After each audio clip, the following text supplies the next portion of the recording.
আসসালামু আলাইকুম। আমার নাম মোহাম্মদ অনিক আহমেদ। আমি ২০২৩ সালে এইচএসসি কমপ্লিট করেছি অধ্যাপক আব্দুল মজিদ কলেজ থেকে। আইএলটিএস কমপ্লিট করার পর আমি একটু দ্বিধাদ্বন্দ্বে ছিলাম যে কার মাধ্যমে আমার ভিসাটা প্রসেস করতে পারি। যেহেতু আমার ড্রিম কান্ট্রি ছিল কানাডা এবং আমি ইনফো স্টাডির কথা ফেসবুকের মাধ্যমে জানতে পারি এবং আমার অনেক সিনিয়র ভাইয়ারা ইনফো স্টাডির মাধ্যমে তাদের ড্রিম সাকসেস করছে এবং দ্যাটস ওয়াই আমি ইনফো স্টাডিতে আসি।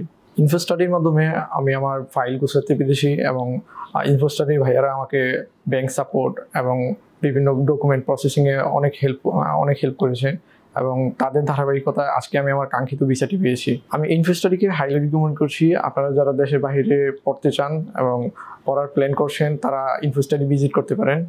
এটা আমার ভিসা কপি। আপনারা সবাই আমার জন্য দোয়া করবেন। ধন্যবাদ।